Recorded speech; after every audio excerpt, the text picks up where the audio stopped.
Kemudian materi ketiga adalah implementasi kebijakan pendidikan.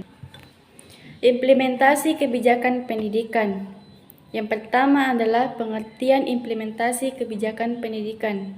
Secara etimologis, kata implementasi juga dirujuk dari kamus Webster, yakni to implement atau mengimplementasikan, berarti melaksanakan sesuatu. Begitu juga implementasi kebijakan merupakan tahapan bersifat praktis, berbeda dengan formulasi perumusan masalah atau perumusan kebijakan sebagai tahap yang bersifat teoritis. Berkaitan dengan definisi implementasi kebijakan, bisa merujuk pendapat para ahli. Di antaranya, Anderson mengemukakan bahwa policy implementation is the application by government administrative machinery to the problems. Pelaksanaan kebijakan oleh pemerintah biasanya sebagai proses politik dan administratif dimulai bila tujuan sasaran sudah ditetapkan. Program kegiatan telah disepakati dan dana sudah siap serta disalurkan untuk implementasi kebijakan pendidikan. Kemudian Anderson menjelaskan 4 komponen dalam implementasi kebijakan pendidikan. Yang pertama, siapa yang mengimplementasikan kebijakan pendidikan itu. Yang kedua, proses administrasi. Ketiga, kepatuhan yang diharapkan. Keempat, dampak pelaksanaan kebijakan pendidikan itu. Hal senada dijelaskan, ada 2 hal menjadi fokus implementasi kebijakan pendidikan, yaitu kepatuhan para pelaksana terhadap prosedur dan standar operasional yang sudah disepakati dan apa yang terjadi.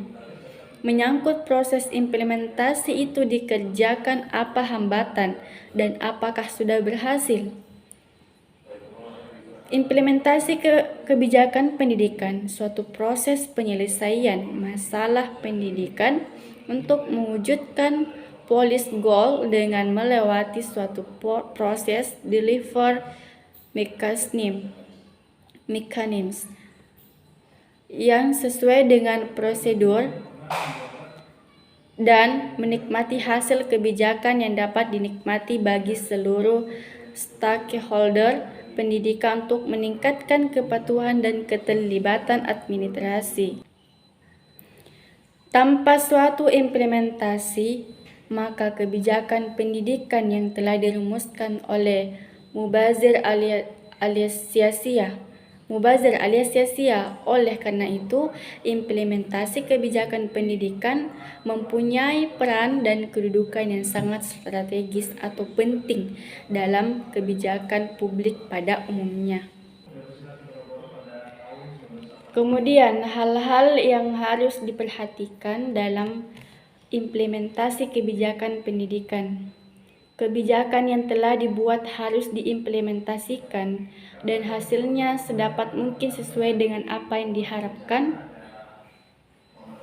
oleh pembuat kebijakan. Tujuan implementasi kebijakan diformulasi ke dalam program aksi yang dirancang dan dibiayai. Program dilaksanakan sesuai dengan rencana. Implementasi kebijakan pendidikan agar dapat mencapai tujuan dengan baik, maka diperhatikan isi kebijakan dalam konteks implementasi. Adapun isi kebijakan mencakup yang pertama adalah kepentingan yang terpengaruh oleh kebijakan. Yang kedua, berbagai tipe manfaat yang akan dihasilkan. Yang ketiga, derajat perubahan yang diinginkan. Yang keempat, kedudukan pembuat kebijakan. Yang kelima, pelaksana program yang harus didukung pelaksana yang kompeten. Dan yang keenam, sumber daya yang bisa dikerahkan untuk melaksanakan kebijakan. Sedangkan konteks implementasi terdiri dari pertama adalah kekuasaan, kepentingan dan strategi dari para aktor yang terlibat. Kemudian yang kedua, karakteristik lembaga dan rezim yang sedang berkuasa sebagai lingkungan implementasi kebijakan dijalankan. Yang ketiga, tingkat kepatuhan dan respon pelaksana menanggapi implementasi kebijakan. Kemudian, tahapan implementasi kebijakan pendidikan. Implementasi kebijakan pendidikan suatu proses yang sangat kompleks dan rumit. Realitasnya sulit merumuskan dalam kata dan slogan yang kedengarannya mengenalkan bagi telinga para pemimpin dan bawahannya yang mendengarkan, dan lebih sulit untuk melaksanakan dalam berbagai bentuk dan cara memuaskan semua pihak, termasuk pelanggan. Implementasi merupakan tahapan pelaksana kebijakan, merupakan suatu hubungan yang kompleks dengan memperhatikan dua hal. Yang pertama adalah formulasi tujuan kebijakan pendidikan harus jelas, termasuk kelompok sasaran atau siapa yang berperan, dan bagaimana kebijakan pendidikan harus dilaksanakan. Kedua, dana pendukung yang proporsional, karena tanpa dana kebijakan tidak akan pernah sepenuhnya terrealisir. Kemudian, pendekatan implementasi kebijakan pendidikan. Beberapa pendekatan yang biasa digunakan analisis mengimplementasikan kebijakan, pendekatan top down dan bottom up. Pendekatan top down yaitu pendekatan penurunan alternatif kebijakan yang abstrak atau makro menjadi tindakan konkret atau mikro. Dalam proses implementasinya, peran pemerintah sangat besar. Kemudian pendekatan bottom up yaitu pendekatan yang berasal dari bawah masyarakat, didasarkan pada proses kebijakan yang bersumber dari penyampaian aspirasi masyarakat lapisan bawah. Kemudian model implementasi kebijakan pendidikan. Model implementasi kebijakan pendidikan dapat berupa konsep, diagram, grafik, atau persamaan matematika yang digunakan untuk menjelaskan, menerangkan, dan memprediksikan elemen suatu kondisi dari masalah pendidikan, guna dan menyita perhatian publik. Model adalah ideal dari suatu situasi-situasi dan harapan dari dunia nyata.